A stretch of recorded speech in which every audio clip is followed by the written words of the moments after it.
आठवड्याच्या बाजारात जाण्यासाठी काही स्त्रिया व काही पुरुष निघाले. जाताना एका घराच्या दारात एक स्त्री डोक्याला हात लावून बस गेली. पाहतात ते सर्व तिच्या त्यांच्यात हा संवाद सुरू होतो. मले बाजारला जायचं नाही, मले बाजारला जायचं नाही.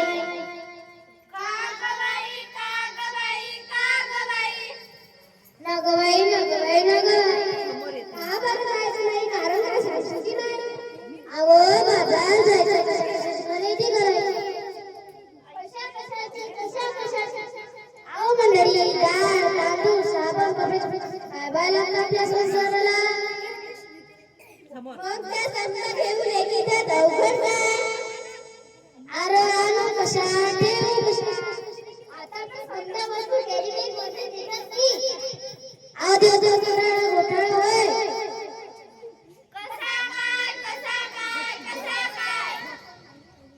कॅरीबॅग भरून आणावी, वस्तू डब्यात भरावी आणि कॅरीबॅग फेकून द्यावी म्हणजे झालं. त्या कॅरीबॅगला समजा गटारी कळतात, समजा मला तुला सांडपाणी येतं रस्त्यात. काय सांगणार नाही बाई. मग झाला तर म्हणून म्हणते मला बाजारला जायचं नाही, मला बाजारला जायचं नाही.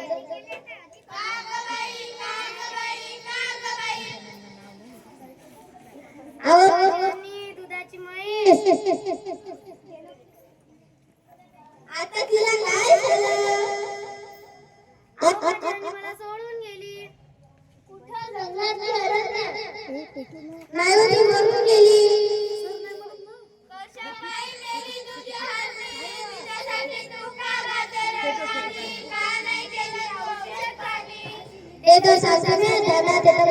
प्लास्टिकच्या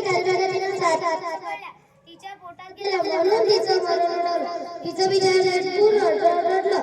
गावातून त्याला चढवलं म्हणून प्लास्टिक कचरा हेच कारण सजीवांचा ओळख म्हणून मानते.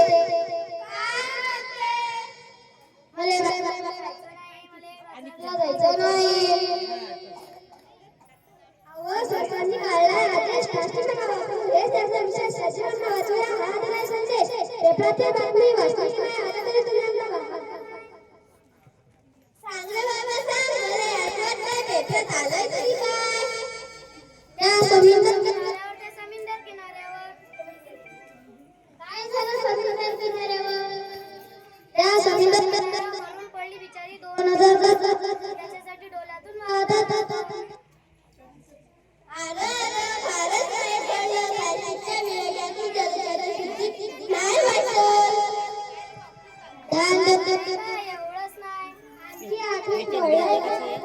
प्लास्टिक वापरू नका सरकारने केलाय वायदा. प्लास्टिक वापरू नका सरकारने केलाय वायदा. सजीवांना वाचवायचं केलाय वायदा. अरे ठीक आहे. आपण बरोबर खाणार का? आपल्या गाडीमध्ये उसळ होतं. कशी काय? जमीन नांगरली जाळी वरती आली. शेतात ते गेली कशी मेथी पडली. मला बाजारला जायचं नाही. ते अन्न एक्सटेन्शन बॉक्स लावलं समजा लोकांना पिशवी कागदाची प्लास्टिक नको काढायची घेऊ वसुंधरीची रिसेसला एक्सटेन्शन बॉक्स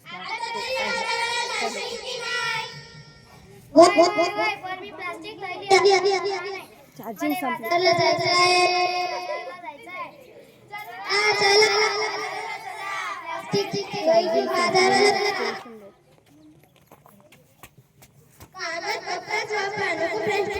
होत नाही त्याचा सांगते वसुंधरा कागद कपडाच वापरा.